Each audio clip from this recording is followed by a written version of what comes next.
Hello, hello, hello. A very warm welcome to all our friends, viewers, stakeholders, fans of Africa Rise with Susan West. It is a beautiful Saturday here in London, a little bit cold, but not so bad. I welcome you to another interesting episode of Africa Rise with Susan West. And of course, our special episode for Saturdays is the Flash Guest episode, which means that we do not invite people ahead of time. We just make it open the floor and make sure that anyone who is interested in contributing to our conversation can do so by signifying by typing flash guest, or we will make phone numbers available on screen that you can call and make your contributions. Welcome, WMTV. I can see you. Welcome. Thank you for joining us early. So please, as you join this broadcast, do the needful. As of today, you can still create watch parties. So please create watch parties. Share this broadcast. Invite more people to join in on the conversation about Nigeria. It is going to be about Nigeria today. There's so much to talk about. But before we go ahead into the discussion of today, I will be playing a song by Salif Keita from Mali. It is titled Africa. Enjoy.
Africa,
Yes, that was Africa by Salif Keita. I don't know how many people remember him. I love that song so much.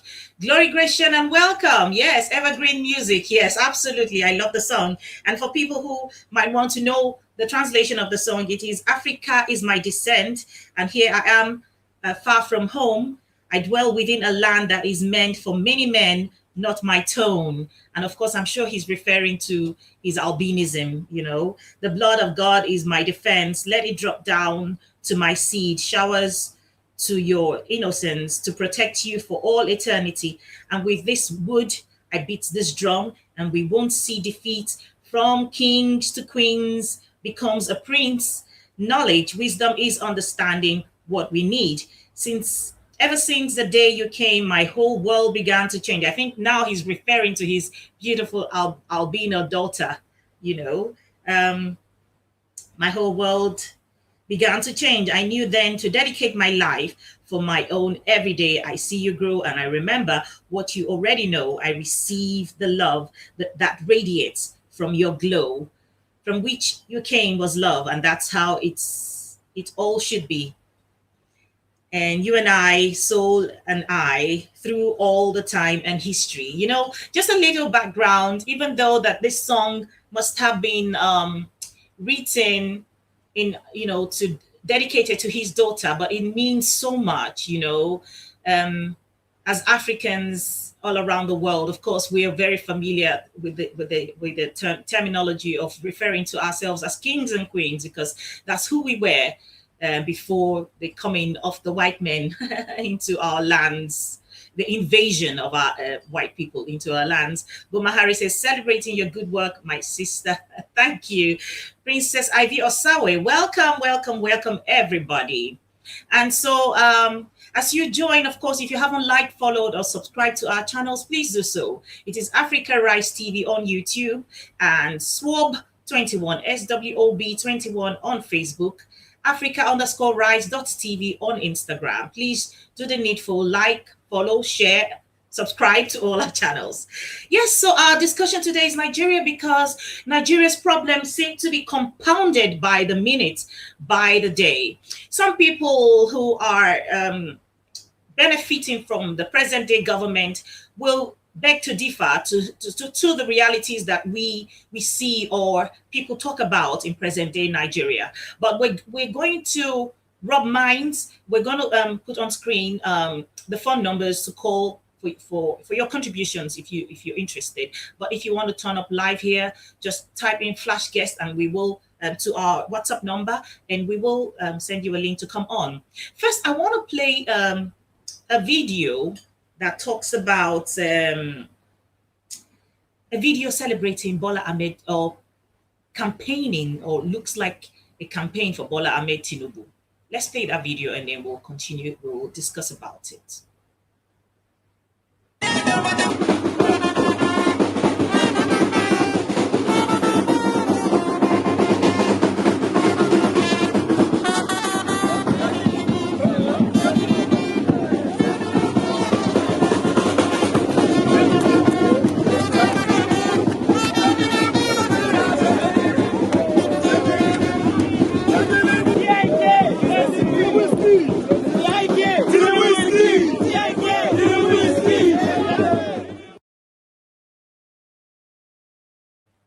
Yes. Can you see that? People are campaigning somewhere in the north for Bola Ahmed Tinubu. A lot of times politicians want to act like they did not They have nothing to do with these sort of actions. They want to. Good morning, Helen D. Good morning. Well, good evening from London. Welcome, darling. They want to pretend as though they have nothing to do with these people who carry their posters and put it all over the place and begin to, stimulate our brains and our minds and all the lies they're planning to tell. How in the world will any well-meaning Nigerian in their right thinking senses want Bola Ahmed Tinubu as president of Nigeria? Why? Do not forget that Bola Ahmed Tinubu is someone who is connected to the Lekki shooting in 2020, who has not in any way, shape, or form shown any kind of remorse or even apologized for anything that has to do with his participation or contribution or whatever he stands for that is connected to the killing at the Lekki toll gate. It's like Nigerians have not had enough of what is going on with President Muhammadu Buhari. Like, we need a Tinubu right now. How in the name of God can these people be so heartless, so shameless? They are shameless, they are heartless. They think we're stupid, but we're not. They think they can come up with all sorts of stories, of course, because they know that they are not in any positions of authority because the votes counted, that people actually voted for them. So they have this thing where they don't care what Nigerians think. They don't care how we feel. All they know is that when that time comes, they have the guns, they have the uniforms backing them, and that they will rig elections. So that's the reason, that's what gives them the audacity to think that with all the smoke around the killings at the Lekki toll gate and all the stealing of public funds, just because the government of the day have not brought them to book, they have the audacity to, to flaunt themselves in front of Nigerians. As in, what does Bola Ahmed Tinubu have to offer to Nigeria? A man who can, in a few years of being a governor of Lagos State in Nigeria, can own more than 50% of Lagos. What can such a man offer to Nigerians as a president? I really don't understand. These are the sort of things we see daily. And if we cast our minds back to how we got to where we are today as Nigerians, you cannot but help to understand that without Bola Ahmed Tinubu, there would have been no Muhammadu Buhari seeing the light of day as far as elections, as far as rigging the elections in the favor of the APC government of the day and bringing about Muhammadu Buhari. And then one is left to wonder why the international community is so quiet about these things. I'm going to play another video so that after I play this video, we will just go through it and the lines will be open for your contributions. There is a funny story about in the National Assembly where the boss of the FCT IRS, that is the Federal Capital Territory Inland Revenue Boss, going in front of a committee and cannot account for 1 billion naira worth of whatever in the 2020 budget plan or budgets. That is so crazy. Just take a listen to what is going on here. Pass this bill into law. You were not around when we passed this bill into law. Exactly. You didn't even know anything about the bill. We were the one who conceived this. And we put them in writing for you to be able to implement, so at this city we meet the standard that is required. Above all, I see no reason, and it's inexplicable for any administrator to tell me who administers an agency like you, saying that you employ just about 200 people or so. After how many years? It's enough to throw you out of the window. All of you should pack and go. You have thrown, but hopefully, if nobody can tell you what light and light, you have not done well. I'm telling you, you didn't do well. You didn't do well, Mr. Chairman. We should tell them they didn't do well. There are millions of graduates roaming the streets. You are not employing them. You are saying that you want people with first degree for a first class. Do all of us have to have first class to be here? I didn't have a first class, but I compete far better than people with first class. So you do not use first class certificate as a condition to employ people. Now you say all your people, the people you are bringing, that people of first class. I mean, it doesn't make sense to me. There are great Nigerians who never made first class in the university. So you cannot tell me that will be your yardstick. Mr. Chairman, I think there's a need to give them a matching order. This document you have presented to us is rubbish, it's inexplicable, it's unacceptable. There's a lot of contradiction in your presentations. How do you explain it? FCT is next to Lagos.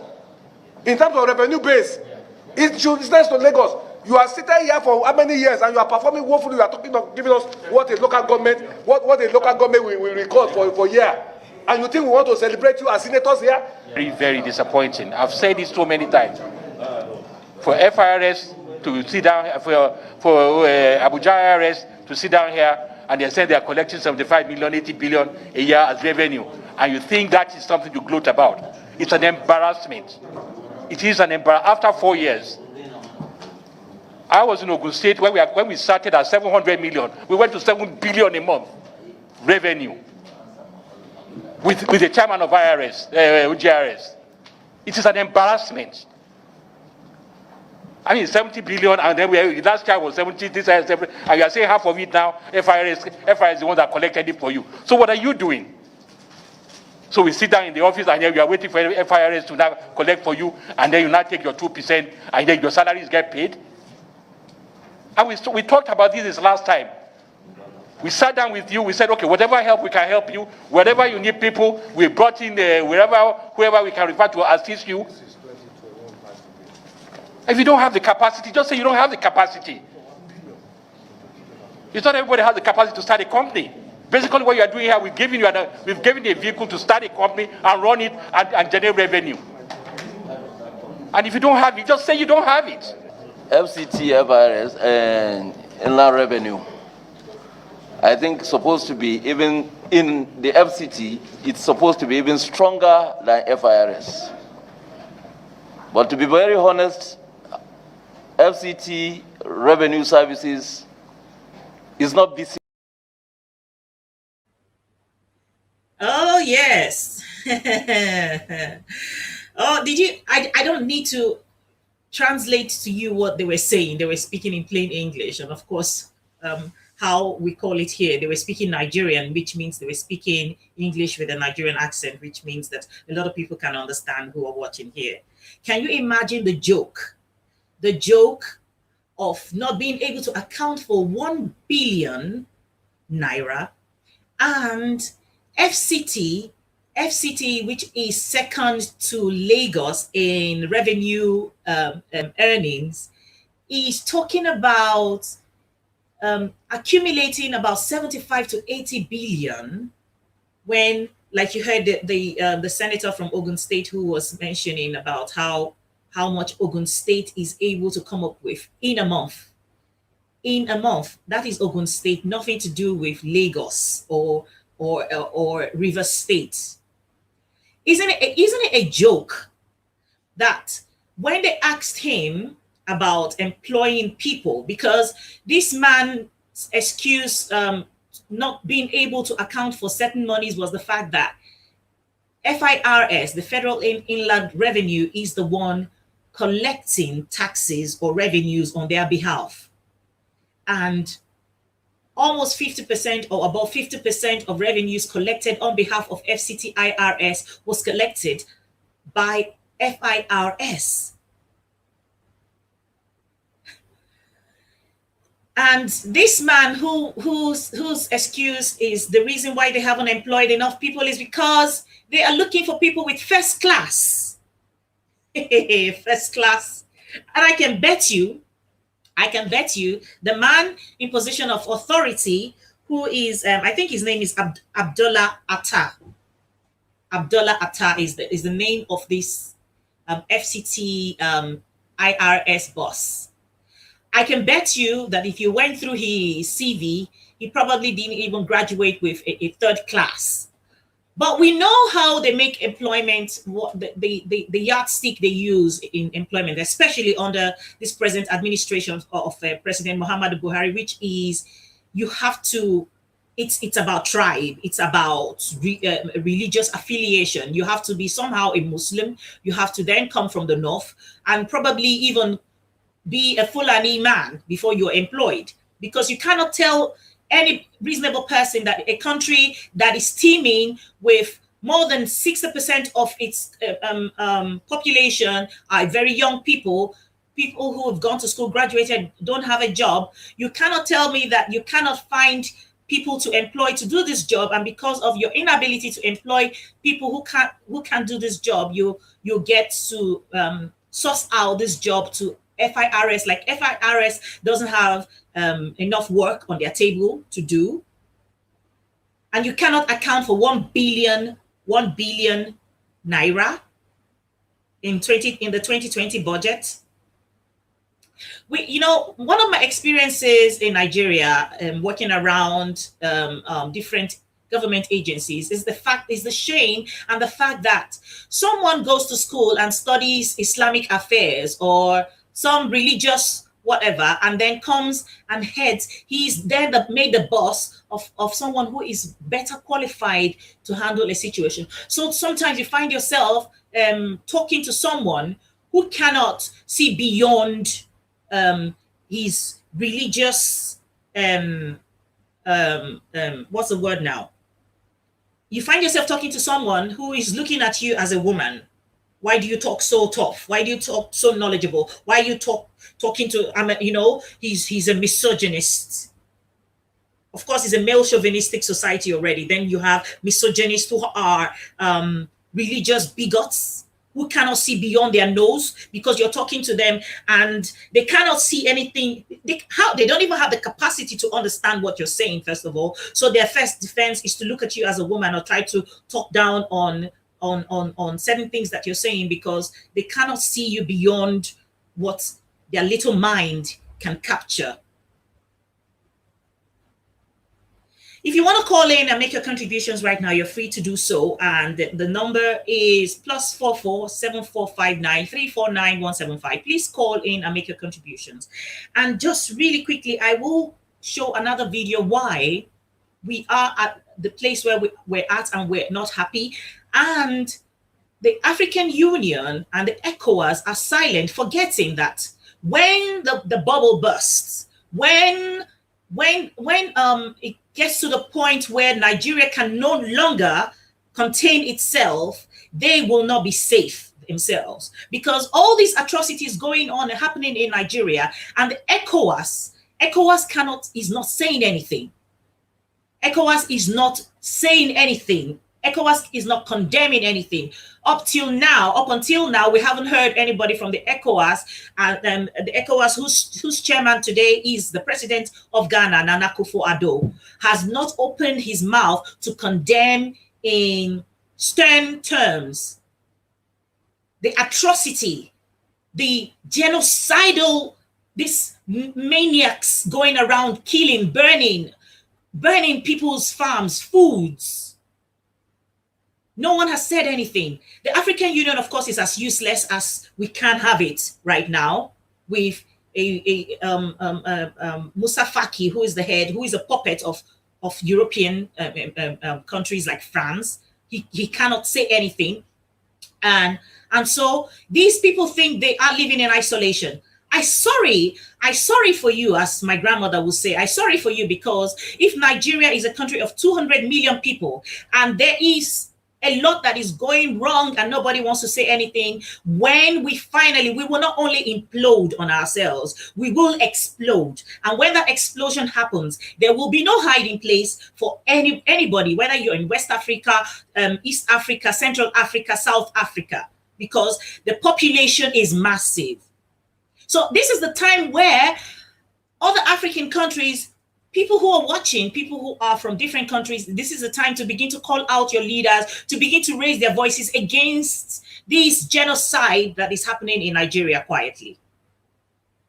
Princess Ivy Osawe says these people are shameless and wicked. Jumbo says the issue of Nigeria is gradually degenerating into the worst kind of debilitating and pathetic failed system of human tragedy. And African Mystery says this is such a disappointment. It is beyond a disappointment. There is a crime. There is, for a lack of a better word. I'm going to show you one more video of the recent killings in Nigeria that happened in a Boeing state. And I would like to warn you, viewer discretion is advised.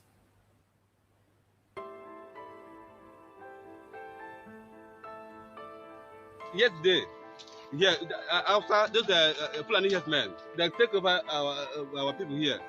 They started killing. They started shooting gun. Okay. Understand? They shoot they kill more than 30. Understand? I'm just talking. 200. I'm just talking because I cannot measure. In the afternoon, they surrendered the whole village. They surrendered the whole village. The whole village. They started killing in the night.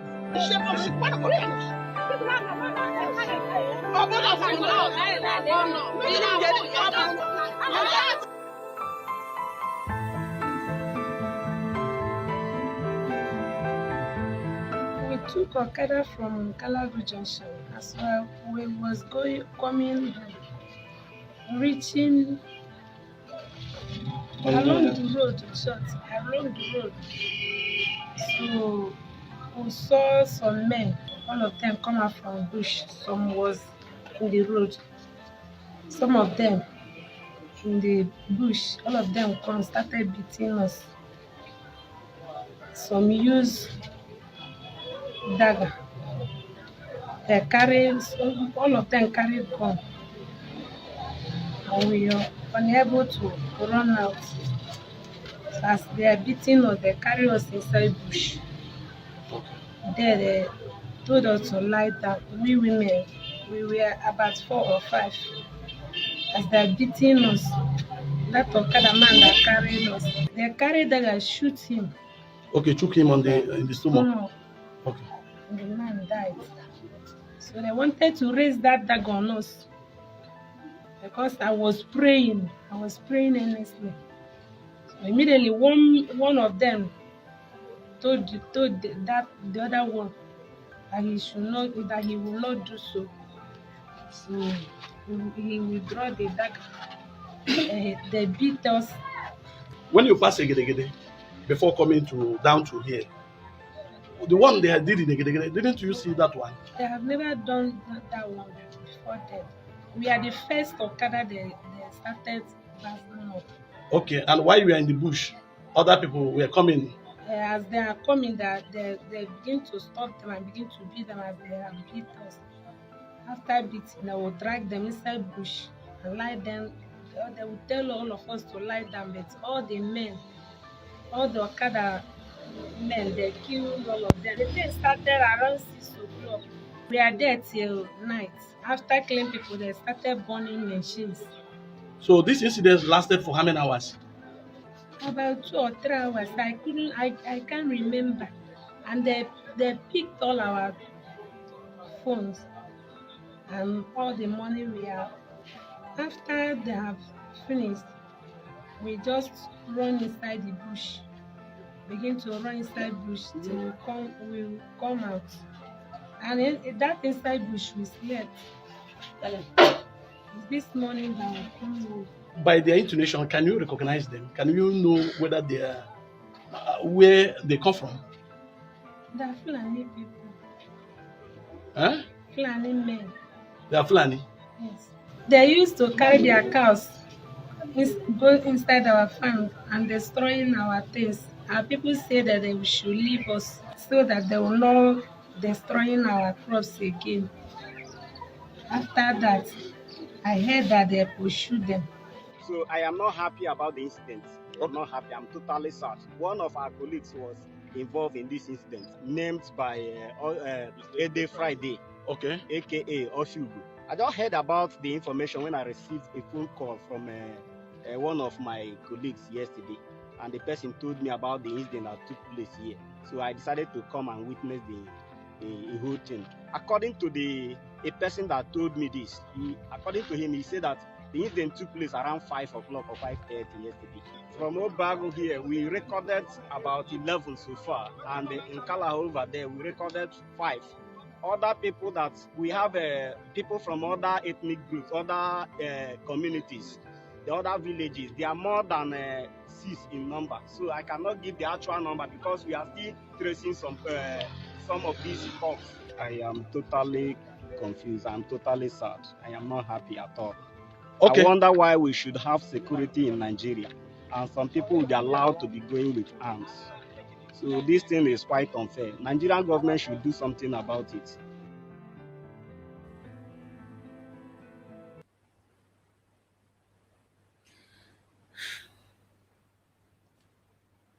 You know, when I watch this video, I'm filled with so much anger and rage. And then I began to think who to blame for these things happening in the East. And I realized that, no, I'm not going to blame, well, in my thinking, I'm not going to blame a Fulani man. I'm not going to blame a Hausa man. I'm not going to blame anybody from the North. I blame the shameless Igbo leaders. Shameless. They are shameless. All the governors of the Igbo speaking states are shameless, are cowards. They are useless. I have never seen a group of people sit down, tie their hands. When they have power, they have power. There is nothing the federal government can do if the Igbo speaking, if the Eastern governors came together and decided that enough is enough, and this was not going to happen in their land. They keep opening their mouth to talk nonsense about the Eastern Security Network set up by Nnamdi Kanu. There are loads of people who never used to listen to Nnamdi Kanu. There are loads of people who didn't even mind him until lately they suddenly realized that this guy is probably a prophet. How did he see these things that all these people put together could not? How can you sit down there and be a governor of a state and watch your people being massacred like this? You can see just there is a Yoruba, one of these states in the West that launched their own Amotekun. And the governor of the state went there to encourage them. He was also wearing the uniform of Amotekun.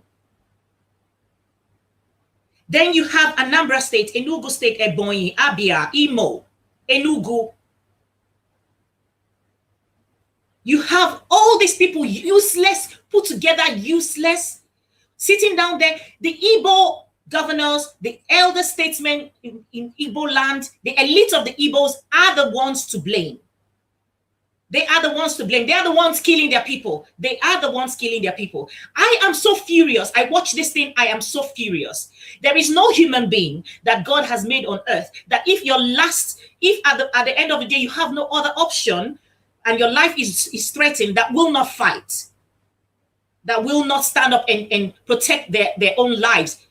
I haven't seen that person. Even if a gun was drawn at you, even if a dagger was drawn at you, the next thing you would, any human being, the first thing that will come to you is to fight back.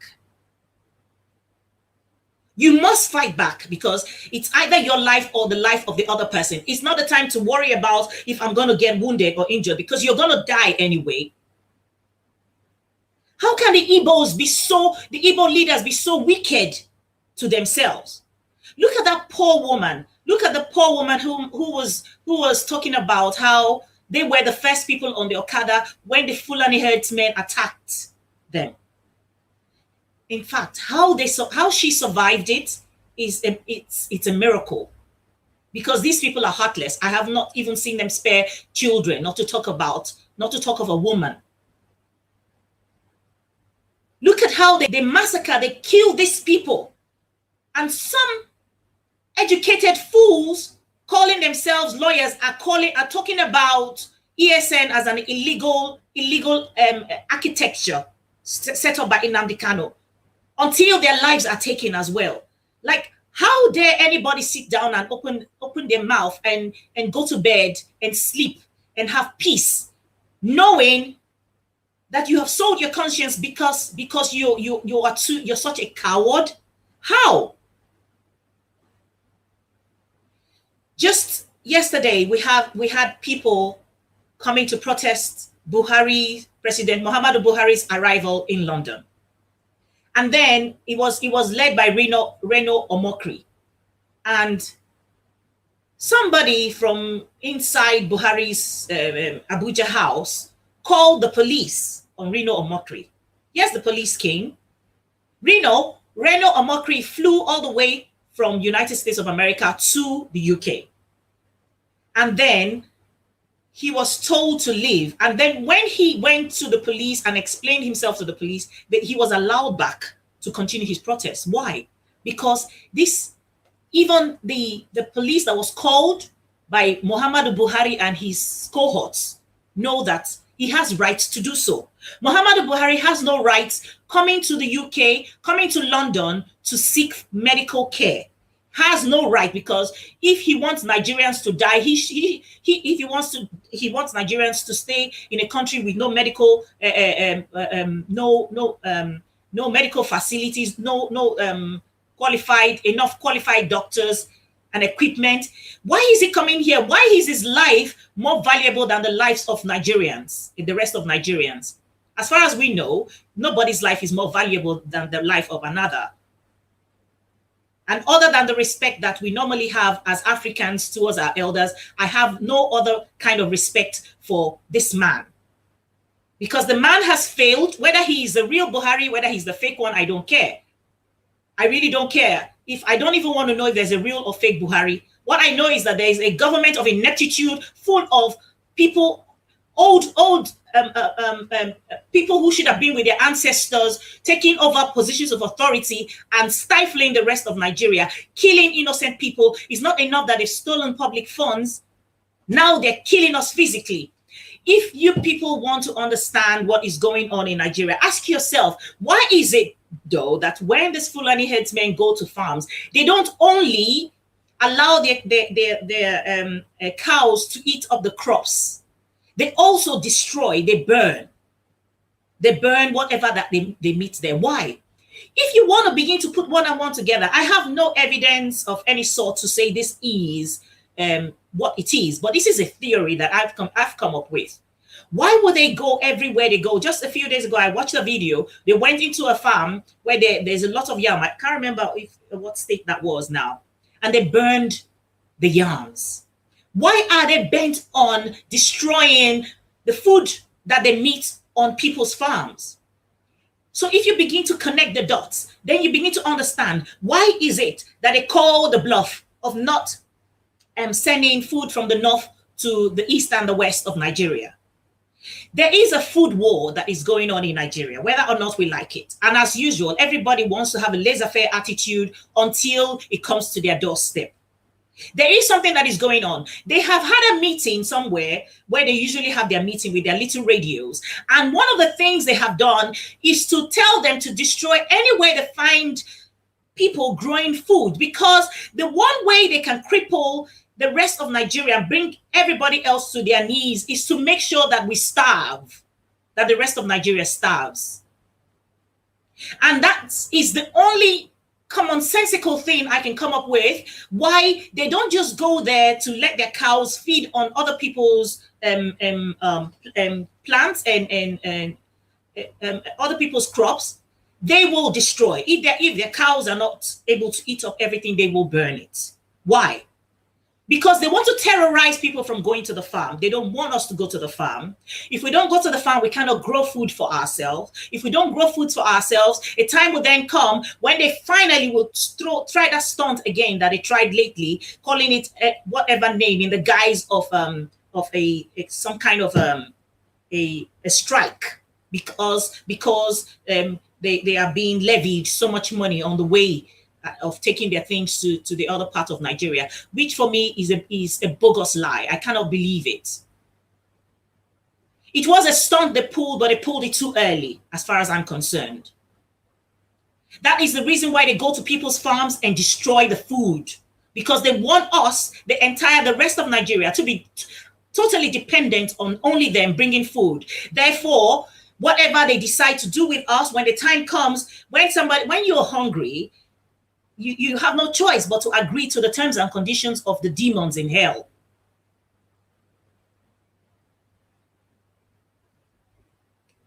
Onyekachi Chinagorom Okafo says, God bless you for always being the mouthpiece of the oppressed Nigerians. For a lack of a better word, I call myself a Nigerian right now, but I am not so proud to be Nigerian anymore. But we will not keep quiet. We cannot all be silenced like that. We cannot all be silenced like that. These people are cowards. They are cowards. And the sooner we get it into our minds and feeling as though that violence is a monopoly for the Fulanis alone, the sooner the better. We can speak in tongues all we want, we can pray all we want, but a time comes when even God in heaven knows that He's giving us brain and a mind to think and know when to act and when to react. We are waiting on God and calling on some special power to fall from heaven to rescue us, knowing that we are now at the point where we need to get up and take the bull by the horn and stop being scared, because whether we're scared or not, they'll keep killing us. They will keep killing us. Are we going to wait till they kill everybody? There is a food war that is going on. If you haven't noticed, please now know that they haven't said it, but it's a food war. That is the reason why they go into the farms, destroy the foods, so that when we're too scared to go to the farm, we won't go again. And then when the foods that we have grown is destroyed, then we will be dependent on them only. And guess what? He who plays the piper dictates the tune, like they say. If we're going to be dependent on them to give us food, we're in for it. We're in for it. So this is the point where we begin to look at the strategy in a different way. It is time to call out all the Eastern governors. It is time to put pressure on the Eastern governors. They are the ones selling out their people. They are the ones killing their people. If the Eastern state governors came together and decided that they're going to adopt the Eastern Security Network, then they can legalize these people. Instead, they sit down there because maybe they promised them some political position in the next dispensation, and so they keep quiet and wait for Nigerian army to come and bombard innocent civilians in their villages. Nobody is coming to help us. Nobody is coming to help Nigeria. The handwriting is on the wall everywhere. What did President Jonathan do? Why did President Barack Obama and his team make sure that President Goodluck Ebele Jonathan was kicked out of office? Why was Nigeria so tense before the 2015 election? Why did they create this atmosphere that brought us to this godforsaken set of people that govern us now? Bright Ole from YouTube says, Buhari should not have been voted back to power by Nigerians after his first term of failures. We should learn to use our votes with conscience next time and stop voting by ethnicity or sentiment. It would have been nice if actually the votes is what brought him into office. Because if you cast your mind back to the 2015 elections, you could see that children were voting in the North. CNN recorded live videos of children that you didn't even need to do some kind of DNA test to see if they were people impaired by growth. These were children who voted. But CNN was there, praise singing and turning a blind eye to the fact that children were queuing to vote. No, people didn't vote for Buhari. The vote was rigged in his favor. There is something that Buhari has signed in agreement with the West that we don't know. We might never know. But the truth of the matter is, regardless of what Buhari does, there is nothing he or anybody who has signed agreement with him can achieve if the people decide to stand up. The people have to stand up. And in this case, the people I'm talking about are the Igbos, the governors of the eastern states. Shame on you. Shame on you. What are their names? I don't even know them. I don't even care, because I don't depend on these God-forsaken people to have my daily bread. Therefore, I don't care. I can speak my mind. These God-forsaken people who have taken over offices, who have turned a blind eye and watch their kingsmen being slaughtered in broad daylight. Shame on you, Igbo governors. Shame on you. You have dug your grave. You have dug your grave, and you will follow suit. Remember when they have no use for you anymore, then you will also be thrown into the same pit you have dug to put your people, to bury your innocent citizens. It is so annoying.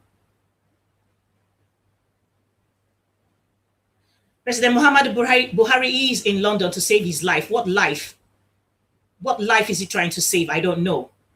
Why is the British government allowing him to come in anyway? They won't let us travel.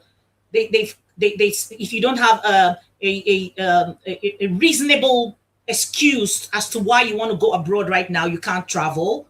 Otherwise, you're going to be fined.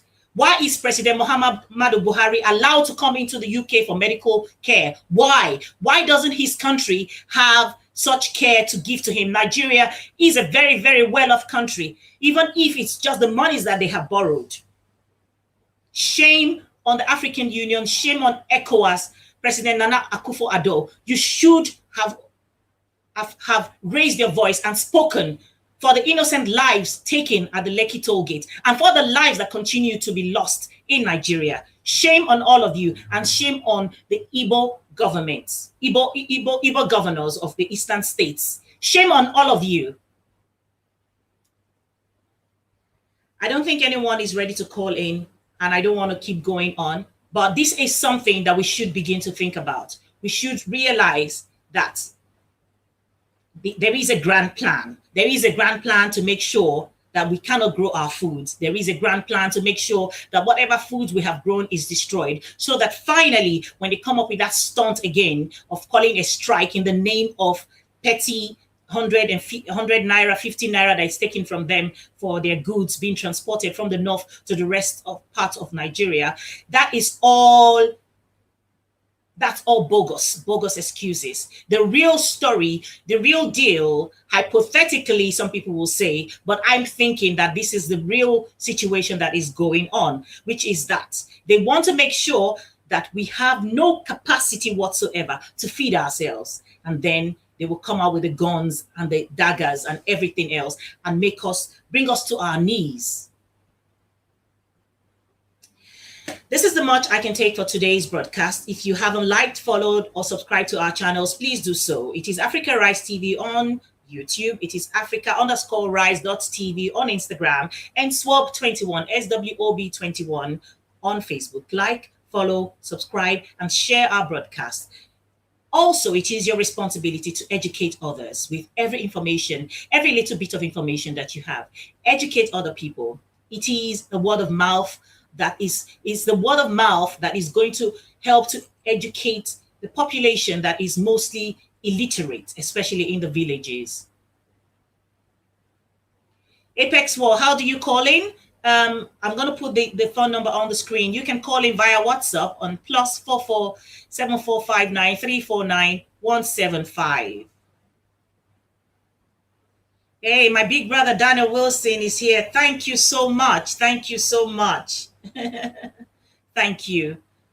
Apex, you can call in really quickly because I don't want this broadcast today to be so long. But this is the situation. This is the true situation. The Yorubas have stood up for themselves. They have backed up themselves. The Igbos should do the same. What a curse can you be to your own family to sit down there because of little crumbs that have been given to you or promised to you, to allow your people to be slaughtered in broad daylight? If the governors came together, there is nothing the federal government can do. If all the eastern Eastern state governors came together. There is nothing Muhammad Buhari can do. How many fronts can he wage a war at the same time? The entire Nigeria is up against him and his government of a few ineptitudes. So please call in if you want to. Please call in. I'm going to give a window of 5 minutes to take in calls before we call it a day. I am so furious. And I am not even on ground in Nigeria. But I am so angry. I watched a video of a chairman of one agency in Abuja.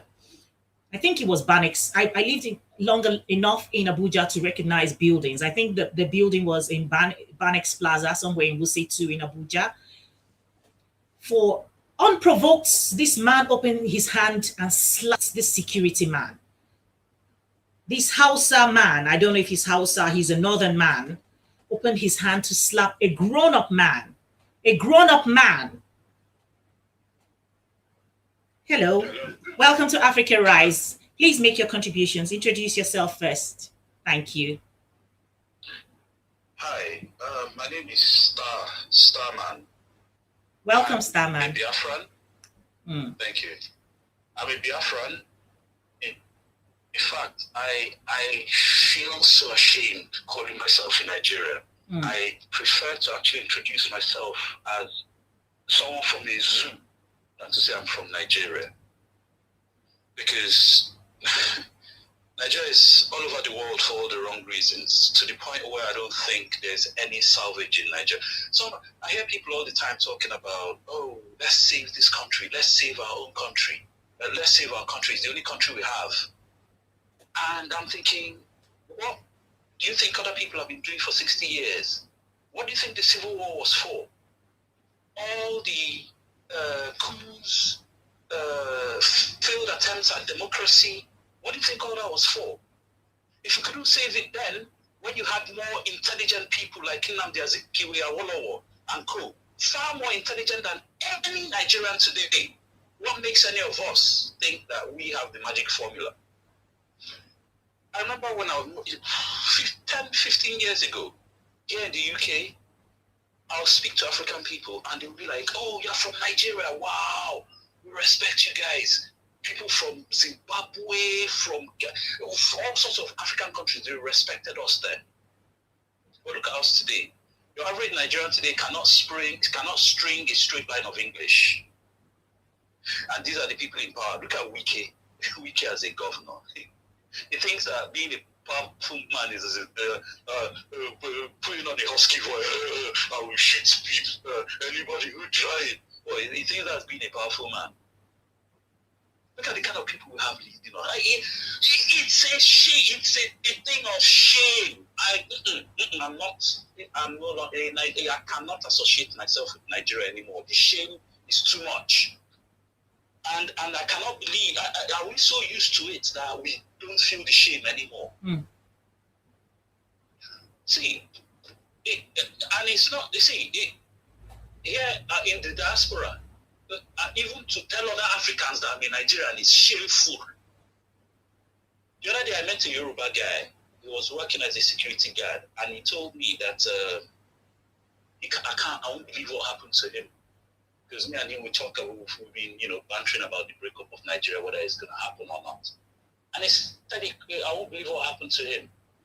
An Ethiopian guy, walked into the shop where he was working. And the Ethiopian was carrying a guitar. So he said to the Ethiopian, are you a musician? The Ethiopian said, well, yeah. And the Yoruba guy said to the Ethiopian, well, I play the sax as well. Are you in a band? And the Ethiopian was like, yes. And the Nigerian guy was like, I'm looking for somewhere, where I could play. Is it okay if I, And the Ethiopian was like, well, yeah, I can speak to my other band members, but, I'm nothing guaranteed yet, and we travel a lot, so you have to be able to do that. The Nigerian guy said, yeah, no problem. And while all this is going on, they were about exchanging numbers, and the Ethiopian guy, he just struck, for some reason, the Ethiopian guy to ask, by the way, where are you from? I know you're from Africa, but what part of Africa? And this friend of mine, he said, in a split second, he crossed his head to say Ghana. But then he thought, no. If I'm going to be working with these guys, I might as well just be honest from the get-go. So he said Nigeria. Is that this Ethiopian guy is totally just like when you double take and then looked at him from head to toe. I said, really, Nigeria? He said yes. And the Ethiopian guy just said, dodgy guy, isn't it? I walked out the shop, didn't even take his number anymore. Absolutely. That has happened to me. That's a similar situation has happened to me in France. Thank you so much for calling in. Thank you so very much for your contribution. I know how embarrassing it's become nowadays that when people ask me where you're from, as opposed to before, even before they ask, I want to volunteer to say I'm Nigerian because I'm proud to be Nigerian. Now, the same like this gentleman you're describing, I almost want to second guess, should I say I'm Nigerian or not? Because it's the way people are withdrawn from you the moment you mention the name Nigeria is so embarrassing. And you cannot continue to fight a war that looks like you're the only one fighting, swimming against the tide that is about to swallow you or drown you. Thank you so very much for your contribution. Can I also say something? Yeah. This is, from a historical perspective. Now, Nigerians, and by extension, all West Africans, all Black Americans, all Black people in the Caribbean and the South Americas, we are the most misinformed, miseducated, and confused people on the planet. If only we all knew our history, we will not be in this mess today. The people clamoring for one Nigeria, they're only doing so because they don't know the history of Nigeria. And even when I listen to a lot of people online, they seem to only know the history of Nigeria just only as far back as the amalgamation, 1914. The reality is, if you look at the history of Nigeria beyond 1940, it's a horror movie. What? Nigeria didn't even exist. The area known as the so-called area around the Niger, or the area of the niggers, which is Nigeria, is a racist name. A name given by racist intentions or a racist worldview. Now, that area prior to 1914 was the largest slave raiding part of the world. And who were the chief slave raiders? In fact, the greatest slave raiders in human history are the Fulani. So when I see Nigerians clamoring for one Nigeria with Fulanis, who were the wholesale enslavers of Nigerians prior to the arrival of the British, who also worked, in fact, the Fulani were raiding the slaves, selling to the British would sell the slaves, get guns, give guns to the Fulani in exchange for more slaves.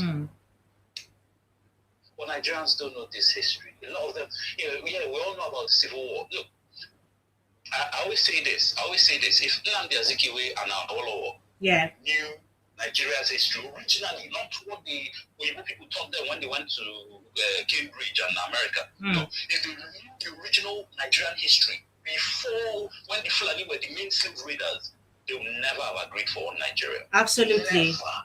Absolutely. Never. Absolutely. And if there's a way I can press pause on time, and everybody in Nigeria will just freeze, and in the time I pause Nigeria, if there was a way I could somehow download all of the entire history of Nigeria into everybody's head, and then press on pause after that, less than an hour after I press on pause, Nigeria will end. You know what? I wish we could go on for longer, but please make sure that you join us again and another time. Thank you so very much for calling in, and you can type in the rest of your comments if you so wish. Thank you so very much. Okay. No worries. Thank you. No worries. You're welcome. You're welcome. Right. Take care. Take care. It is true that, of course, we don't know a lot about our history. So much lies have been told, and it's so complicated. It's all jumbled together. But when you begin to do your research, you realize that it's not just the British, it's not just the Portuguese, it's also um, the Arabs, the slave trade of the Arabs, of Africans, of Nubian Africans. So it's just so much going on. Of course, something has to be done about that name, Nigeria. Whether we remain a country as we are today, or as confederations coming together, whatever happens, that name Nigeria has to be changed. The name that was given to us in a spur of a moment of passion, by Flora Shaw and her boyfriend Lord Lugard. We need to take that name away. There is something that has to do with naming. You have Ghana, who have changed their name from what it used to be to Ghana and other countries. What stops Nigeria, Zimbabwe, all these places? What stops Nigeria from giving herself a new name? I think there's been a lot of negativity attached to that name, as much as we have had successes and proud moments as Nigerians. But the time has come. Well, as of today, George Jumbo says, I am a Nigerian, true and true. Yes, you cannot be more Nigerian than I am as well. But I have had moments I remember I've had moments where it was such an embarrassing situation. Just people engaging you in a discussion and finding you so interesting and wanting to know more. And a second, they ask, oh, where are you from? And we say, we're Nigerians, and everyone just walks away from you like you have some kind of leprosy, It's an embarrassing situation. Before, I never used to care. Why didn't I care? Because at that time, we had our heads on our shoulders. We had people who were trying. We have government who was trying for us. So I didn't care if a stereotype of Nigerians in the minds of ignorant people it's a certain information that they have. It was not my duty to make them feel otherwise. What I knew to do was to be the best Nigerian that I could be, and I wanted to be. So it didn't matter whether they walked away from me because I mentioned the name Nigeria. But it matters now because not only are we what's the word? Are we the people that we are? They're everywhere in the world. They are corrupt people. Nigeria is not the corruption headquarters of the world. In fact, many countries in the West are more corrupt than Nigeria. The only difference is the subtle manner that they do it. Just like I was saying to someone, under Patience Jonathan, the most corruption never happened.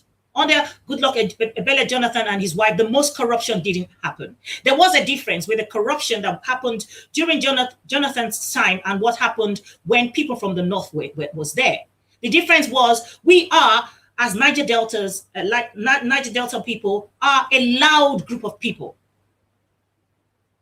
I'm not in any way saying it's okay to steal, but what I'm saying is there was nothing that was so different from what has been happening, and America and Britain didn't have a problem with until Jonathan's time. There was nothing that was happening. The corruption that happened during Jonathan's time was not a novel one. There have been precedents that have been set from the inception of the amalgamation of Nigeria.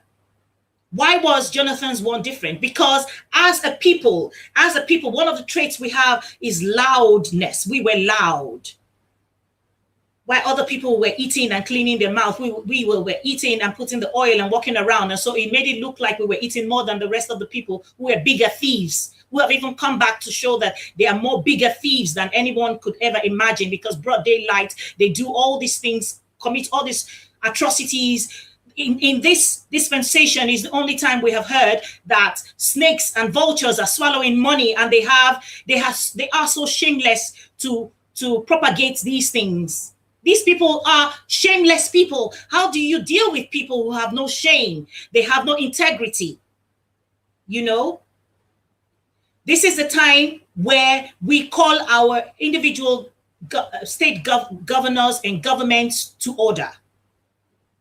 This is not the time to stand there and wanting to fight a fight by yourself, because they will always use the state apparatus to always try to outdo and undo you. This is the time where you make sure that your state governments are answerable to you. There are ways to put pressure on them. They are corrupt. They have sold their souls to the devil, and we must make sure, like the African culture will do. If we need to flog them and flog them back into shape, we will do in any way, shape, or form that is available to us legally. You know. And thank you so much for everyone who participated in today's broadcast and called in. Tomorrow, we're back with Dr. Luya Luka from the DRC. If you remember, we tried to have Dr. Luya Luka 2 weeks ago, but the network was not favorable on that day where he was. But this time around, hopefully, it's going to be better. I hope to see you tomorrow. And please make sure that you educate people who have no way of knowing what the dynamics of politics is right now in Nigeria. And we must understand that there is a food war. It is very important. If you don't walk away with anything from here today, remember that. Go and look at it. Why is it they come, they eat, the cows eat, not only eat the crops, but they burn, they destroy. They want to make sure we never go back to the farms. They want to make sure we have no food so that they can come up again and tell us they're going on strike and then bring us to our knees. We will not let that happen. Nigeria belongs to everyone. Thank you so very much. I will see you tomorrow, God willing, same time, 6 p.m. Nigeria time, 1800 on the GMT. Please do join us and share this broadcast even after we have come off live. Thank you so much and God bless you. I love you all. Bye-bye.